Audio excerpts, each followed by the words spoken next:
Welcome to the Powerful Marketing Tips Podcast, created for overwhelmed business owners who want to build, run, and organize their marketing for good. And here's a brief overview of our guest. Want to improve your customer retention? We all do, right? So we're in the right place because today's guest is an expert in customer acquisition and retention. Need I say more?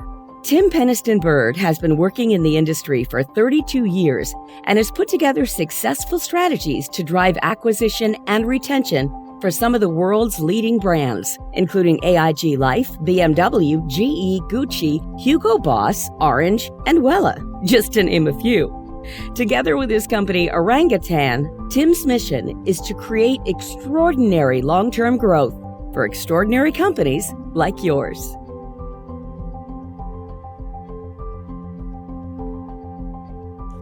So let's go. Having a great product or service is not enough, especially in today's world where everybody is competing for our attention.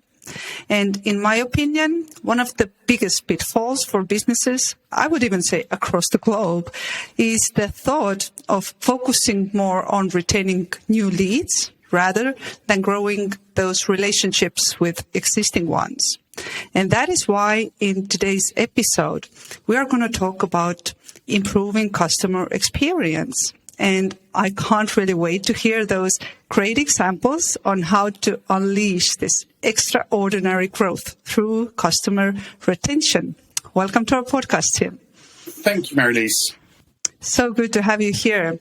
So please share with our listeners, maybe very quickly, something about yourself, who you are, what you do, and whom are you helping today? Okay, so I've been in marketing for coming on for 30 years, which is a fairly scary realization, and set up Orangutan in 1990. And then spread out as a separate company in 1994.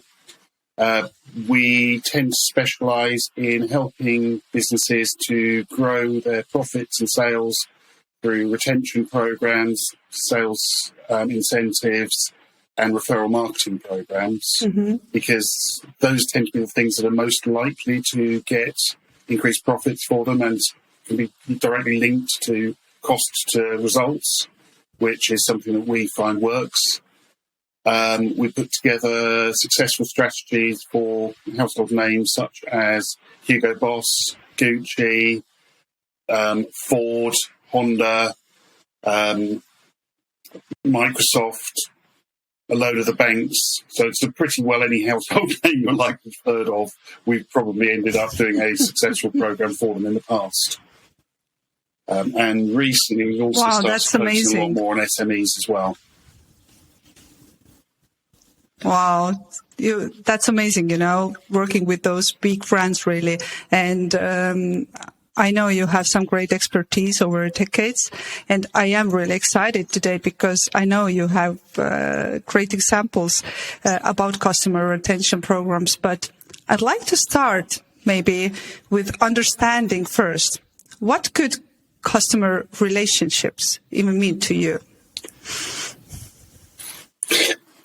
It should be seen as a partnership and not transactional. So one of the big problems that a lot of businesses have shifted to is they've kind of been run by accountants where they see customers and the transactions as a bit of a commodity and they want to make it cheaper and cheaper and cheaper for them. So you end up with less service, etc. And the problem is that actually people buy a service, they buy trust and they buy relationships. There is no point going to your local pub and spending 5 to 8 times more for a drink there if you're going to get a bad experience, a less enjoyable drink, and ignored by the bar staff. You can buy online much more easily, but actually what you really want to do is to go to a local business where you trust the opinion of the person that's helping you. You know they're expert. You know that if you're buying some clothes off them, they won't send you out the store looking like an idiot. Your friends will laugh at you for months to come. And it's that experience and relationship bit that is so key to driving a business forward and wanting customers to stay with you. And that's kind of what we're always trying to focus on and trying to make what is effectively a win-win partnership. I love how you put it, service, trust, and relationships, right? So to hear how our clients talk about our company, I think that's the greatest thing that can happen, right? And pretty much that's obvious, but could you share those payoffs, how those overwhelmed business owners can really benefit from doing that, from really building those relationships? It's scary when you look at the figures. It's for every 5% that you can improve retention of customers, you will increase your profits by about 20% on average. A existing customer costs about 1/20th to sell to than getting a new customer. Existing customers are 5 times more likely to buy again. They're also 4 times more likely to recommend you to their friends and colleagues and get them to come to you. So that's a referral system. They're actually also 5 times more likely to forgive a mistake because they do realise, customers do understand that sometimes things do go wrong, and you're much more likely to forgive a business that you know and trust than one that you're just trying out for the first time or haven't tried up yet.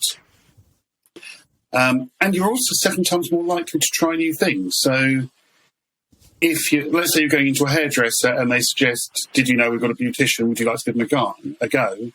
You're 7 times more likely as an existing customer to give that a go than trying to go out to fresh customers for that beautician service. So there's real gains to be had. And we have regularly hit 40 to 67% increases in sales and profitability from putting a decent program in place. So those are scary numbers, as you said. And from the, researches I have, come across during my marketing years, I would say, we all know that it's 7 times more costly to bring on new leads, compared to working with your current relationships. Yeah. So there are many benefits, right? Absolutely. Okay. So I know, Tim, you have some great examples from different industries. Let's go over some of them, because if you think for a second, our listeners are mostly B2B small business owners. So can you bring some examples on how you have helped companies build those customer retention programs and what has been the results? Sure. So, for example, we did some work with HP Compaq, which is the huge computer company.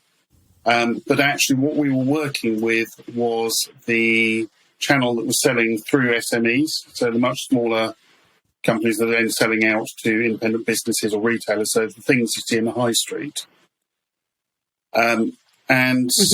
What we did was that we helped them to start creating a better customer service for their service and to help them to grow. The net result on that was that we achieved a 67% increase in sales for all of those businesses, and therefore for HP Compaq's a share of it. And the return on investment was for every £1 spent, they got £400 in extra profit back. So well worth it from their perspective. That's a lot of money. Another one we've done is we were working with GE Money, who are a finance company, but for home improvements. And again, on home improvements, there's always a strong correlation between those and finance, because we can't all afford to bung a new conservatory on and pay cash for it or something like that. So generally, I believe it's about 90% of cases, we go out and get a loan to be able to pay for those home improvements. If we can get them into a steady plan that is direct through whoever's providing those home improvements, you've then got an opportunity to keep on going back to them saying, you had a conservatory, do you want to get your windows updated to match? Do you want to have a garden building or a garden office or something like that? And it makes it very easy for people because they've got an ongoing relationship with you. And also, it's just a matter of saying you can do that and it will only cost an extra X pounds per month. So in this particular one, what we were doing was working with a double glazing stroke conservatory company. In terms of the finance retention and how long people stayed within that agreement, we increased that by 42%. So quite substantial. We also, by putting a platform in place, helped the salespeople to convert at 4% more, which doesn't sound a lot, but they were already hitting 92% conversion at point of sale. But the problem was that whilst they were selling in 92% of cases, because we've all had them, they come into your house, they bore you sensors for 3 hours until you finally sign the agreement. And then in 2/3 of the cases, they'll then pick up the phone the following day and cancel it. What we also managed to do was to reduce cancellations by a third. So we effectively doubled their sales that actually stayed on the books. Another one that's quite interesting, it's again one of my pet loves, is trying to get people into a reoccurring income model. So a classic example of this is you can go to Alton Towers or Thorpe Park or Legoland and it costs you £40 for a ticket, and they'll stay on the day for only another £60, £70. You can have an annual pass where you come in every single day, or as much as you like. And the more that we can shift things to make it very easy where someone's paying a direct debit to get your services, the easier it is to upsell them, and also the greater satisfaction, because each time we go and engage and use something, we get a nice spark, we feel good about it, and each time we get a bill, we don't feel quite so happy about it. Whereas if it's an ongoing payment plan, then you'll forget about the nasty bits and enjoy the good bits. So one of the examples here was we were working with a London nightclub promoter, and the average number they ran an average of about 30 nights in top clubs across London. And these are the ones where we're generally talking about slightly more middle-aged people. They will book a booth. They will pay about £200 for a bottle of Jack Daniels to sit on the table, etc. So we're not talking about sort of your local disco. And on average, they were... And you are talking about pre-COVID period, right? Pre-COVID, yes. Yeah, obviously at the moment there's been next to nothing in terms of retention for nightclubs. But on average, they were visiting they were going out to nightclubs 2.7 times a week, but they were only going to this particular promoters 1.2 times a month. So what we did was that we said, okay, rather than charge them £15 and spamming them to say, we've got this night, book in and pay you £15, let's set up a subscription where they pay £37 a month. They can get into every single one of your nights completely free. They can also, they've got VIP access, so they can walk past the queue with their friends and get straight in without having to queue. And then what we also did was built up a load of other perks. So they could also use their membership card to get them into view cinemas. They got 25% off all the top health clubs. They got discounts on fine dining and eating out and all that sort of side, or if they needed a car. We gave them invites to all of the sample sales where the top fashion retailers tend to have a sell-off of the one-off designs that they've had made to see if they want to build them. So actually you can get outfits for next to nothing that you literally can never buy anywhere ever again, which again is a real hot information. And so then we built things like free holiday when you signed up and free perks as we went through the year. The net result was that they increased the number of visits per member by 275%. Each one of those Wow. brought an average of 5 guests that paid the full price. Mm-hmm. So, and then obviously each of them were then buying bottles of Jack Daniels, etc., a vast amount. So the overall revenue was quite incredible.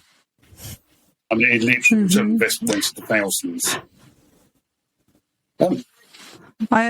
I love those stories, but let's talk about a little bit about the timeline here. How long it takes for, I don't know, approximately to build those programs? Because I hear those are very different. Of course, companies are different. And how it really looks like. Let's imagine that there is somebody listening to us right now thinking, okay, I'd like to build something, some kind of program for my clients. How it really looks like, how much time you should consider it takes? Ideally, you would allow 6 to 8 weeks, so up to 2 months. And that's because you want to spend a little bit of time actually going and speaking to customers, speaking to your staff, trying to work out how you can make things better. Trying to work out what behaviours you want to change and how you want it to be different going forwards. In terms of, I mean, obviously, if you want to go out and sign up third-party benefits, that could take 2-3 years. But assuming you're going to a benefit provider, an award provider, and someone with the technology, which are all readily available, you can get that side of it up and running from as little as 2 weeks. But it's actually making sure that then all of your team are fully behind the program. You've trained them so that they are building it into all of the conversations, and that actually they are committed to what I call giving key moments of truth. It was a concept that was brought out from a guy that was running SAS Airlines quite a few years ago. And when he looked at it, he said every single time that a customer engages with one of our people, one of our systems, they will go into it with a preconception of what they thought of us. They're bad. So Ryanair, you typically go into it going, it's going to be an awful experience, but it was cheap. And therefore, actually, the satisfaction of Ryanair is quite good because it's never as bad as you think it will be. That's good. That's good. You are always, people are getting more than expected. Right? So each time they interact, that interaction can either positively or negatively reinforce that perception. So either they go up in customers' estimations, or you go down in customers' estimation. And so if you can make sure that, and what he found was that when people went to book a ticket, if it was a great experience, you went up a little bit. Then you went to check in, there wasn't a huge queue. People dealt with you courteously, they remembered your name, they smiled at you, just simple things like that. And again, it went up. And each of these touch points are equally as important and often actually more so than whether you're getting your free drinks, your extra luggage supply, etc., etc. Because it's those human interactions that actually make it different and make it a nice or nasty experience. Because other than that, they're all pretty well the same planes. They're pretty well all the same check-in desks. And so it is the experience, it's the people that makes the massive difference. So I assume that, of course, it requires also a certain consistency. If you build some program, it should be there and all the time. Absolutely. Right. And consistent from every member of staff and for each customer. I mean, again, I was chatting to one company out in Ireland, and they had done a load of customer service training, and what they did was that they taught them what they needed to do, but they didn't make it a habit, so they didn't practice it enough. So the net result was that the members of staff were remembering it when there were customers they liked, and not for customers they didn't know or they didn't like. So it was actually even worse, because I'd be stood in the queue, and I'd watch the person in front of me they were absolutely delightful to me and doing everything I could possibly want. And then I'd get up to them, because they didn't know me, kind of like the computer says, no, yeah, whatever. And so you go, what's wrong with me? That's a very good one. So do you have any other examples about the customer retention programs that haven't been successful really? Yeah. I mean, why? we did a very interesting one literally during the first half of COVID as a pilot, and we're just about to roll it out. And we were asked by a housing association, so they are the organisations that have taken over what used to be our local government-owned housing that is then rented out as affordable housing. And they wanted to make customers feel valued and feel like customers rather than tenants. But they also, they do have issues that 10% of their customers move out every year, and it costs them about £6,500 to refurb the place and then get the next tenant in. So it's quite expensive. And then they've also got issues with regards to repairs, that if you don't report them early enough, then they get worse and worse. So if you've got a leaky pipe, if you get in early, you fix the leak and that's it. You need a bit longer, the ceiling's gone, a bit longer, then actually the ceiling's collapsed and the floor's wet and maybe it's gone to downstairs as well. So during the pilot, which lasted for 9 months, we improved the churn by 90%. So we reduced it to 1% instead of 10% in terms of the customers leaving, and compared to the other areas. We improved rent arrears in terms of the amount of people that were late paying by 24%. We reduced the volume of repairs to 32%, and also, interestingly, they used to always send out surveys and emails and stuff like that, and we started doing a load of them on their behalf to the members, and our engagement on those was 16.5 times higher than they were achieving for exactly the same sort of notification. So it's just a matter of, and what we were doing there, and it was quite interesting, was trying to promote behaviours that got people to actually feel they were part of the community and their house was their home and the area was their home and they should be taking pride in it. So getting them involved in things like litter picks or helping the local kids to learn to play football and getting into a team, or doing coffee mornings for the old people, etc. So you got to know your neighbours, you got to know the community, and you took pride in it. That's a very good story, about the unity. But do you have you had any experiences with companies who tries to build those customer retention programs, but it fails? What are the reasons behind that? There's definitely some big no-nos. So, for example, just recently, one of the major grocery chains had launched a big customer loyalty program. They'd run it for a number of years, and then they decided that they didn't like the accumulated amount of points that were out there and the risk of it. So they basically gave short notice for every single customer that they were closing it and they were going to be opening a new one. So they only had, I think it was 2 months to be able to use up all their points. And they ended up with absolute howlers across social media, with all the customers complaining, and even Martin from Money Saving Expert started ripping them to pieces, and you definitely don't want to be on the wrong side of him. The main thing is that actually everyone thinks of a customer loyalty program as giving points. And points work out at discounts. And actually what you're quite often doing is just ending up falling into the trap of just rewarding them for the purchase they were going to make anyway and not driving any new behaviours. And that might be good in a way, but actually it doesn't improve customer satisfaction. It just gives away some of your margin. And there is some research even shows that some people therefore think that they're paying too much for it anyway, and they'd rather just have the cash discount. So it's actually the ones that are failing quite often are the ones that are just throwing money at something and actually not getting any business return and not measuring business return.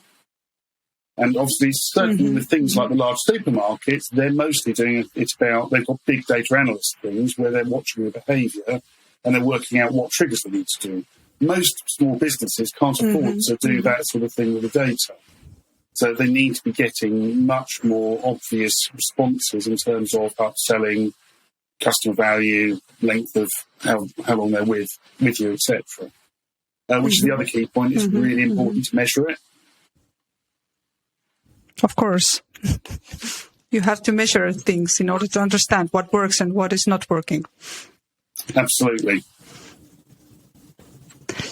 So now we are on the same page here, and we are convinced that, okay, we need to build those relationships with our clients, and we should build those customer retention programs. And I'm sure it will give this competitive edge, I would say, in business, right? But please help us. Give us some actionable steps. How to get started with, with this kind of program. If you are this small business and you're thinking right now, okay, where should I start? What is the first step? You mentioned measuring and some metrics. Is that something where we should start? One is to define your goal. Look at what it is that you actually want to achieve out of it. Secondly, look at what I call the hygiene factors. What do you do that annoys people, or what could you do that actually makes the experience better? So, for example, if you look at something like restaurants, one of the things that tends to annoy people is not being served quickly enough and not getting their bill quickly enough at the end. So by using something like order and pay applications, where they can actually start ordering immediately once they're sat down and pay when they feel like it, then actually you can get rid of those issues. And just look at, people don't like to be left on hold for ages or end up talking to someone that doesn't know what they're talking about in an Indian call centre, etc. So get rid of all of that and think, if I were a customer, how would I want to be treated?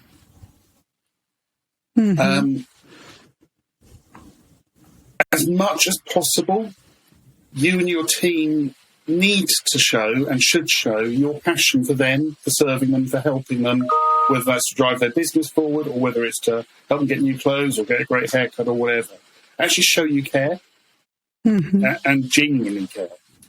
And that's quite often just down to a lot of staff training in terms of them understanding why customers come to them, what they're doing, and how they're making lives different.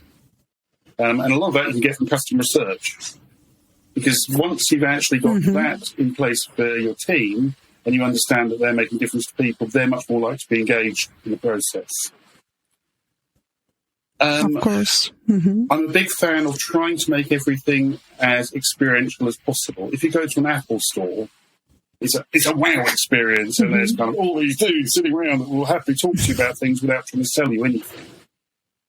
And again, what can you do to make it so if you are a fashion retailer, can you do regular fashion shows and preview evenings and things like that? Or can you arrange talks about colour and the power of colours and using, why you should use blues or reds or whatever within it? So kind of sharing that bit of extra information to make people feel like you're adding value to the process and going that one step further than Amazon or something online.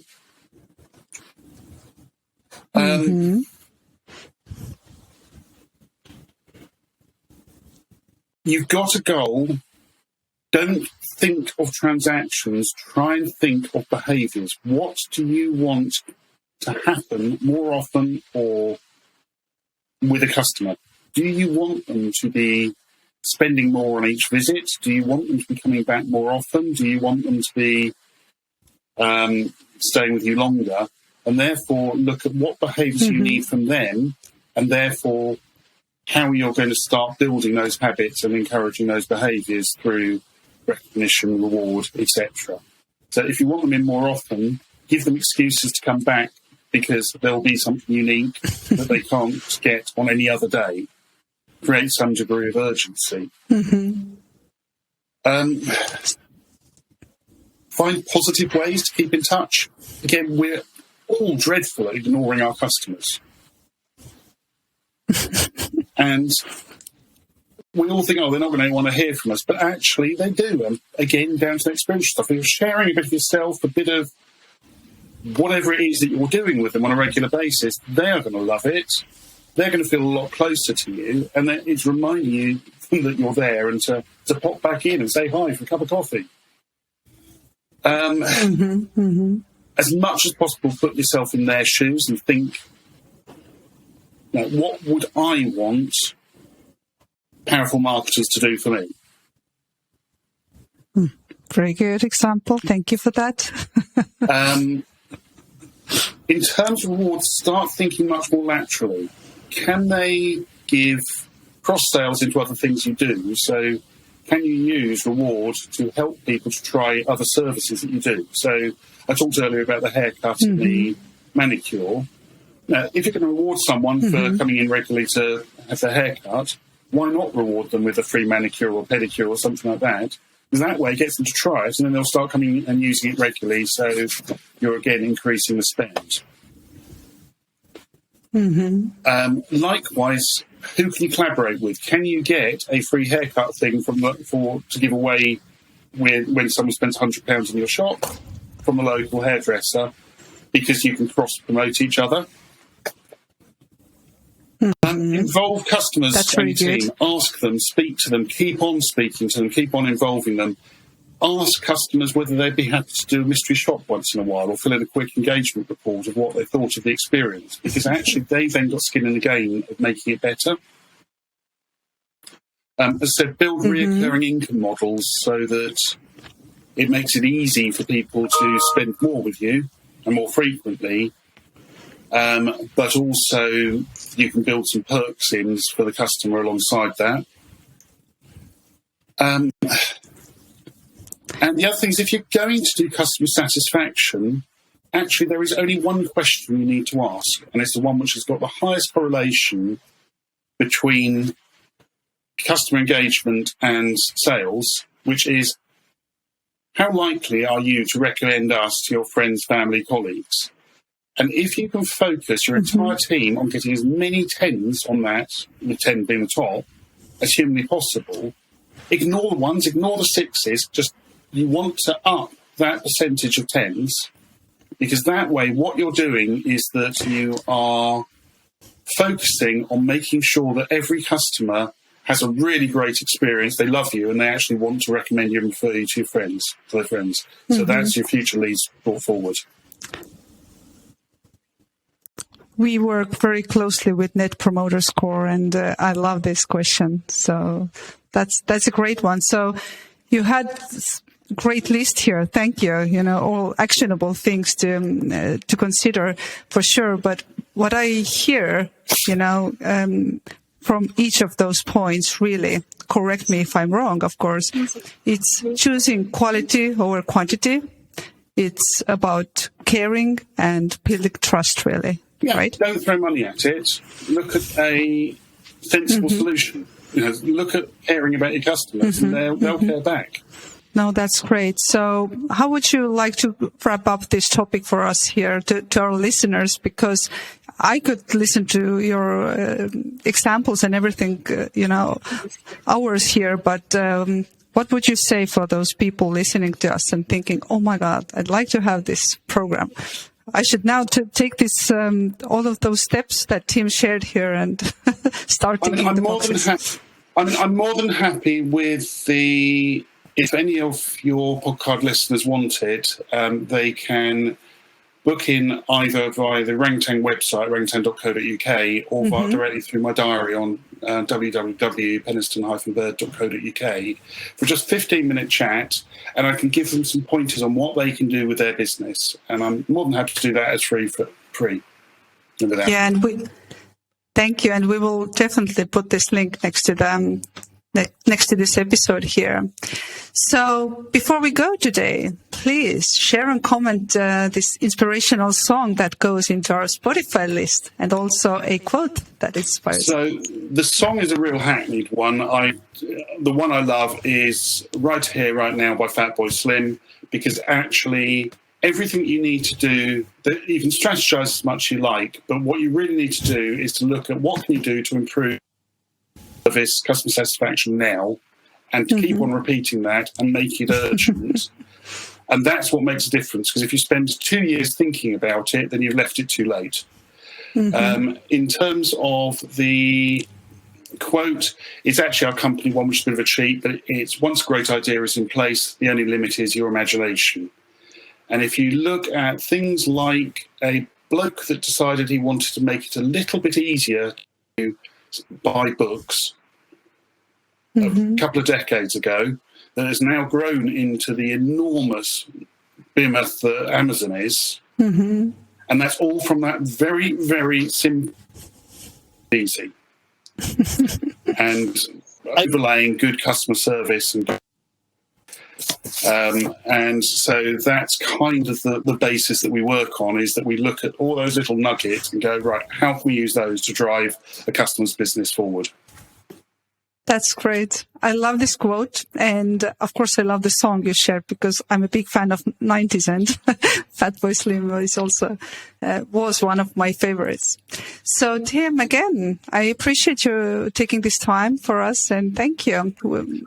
I appreciate you coming here. Thank you. That's all we've got for this episode of the Powerful Marketing Tips Podcast. Make sure to link up with us at our free monthly international mastermind event. Just go to powerful-marketers.com/mastermind for registration. And one thing that would really help us and other new potential listeners is if you would rate this show and leave a comment wherever you tune in to listen. Until next time, take care.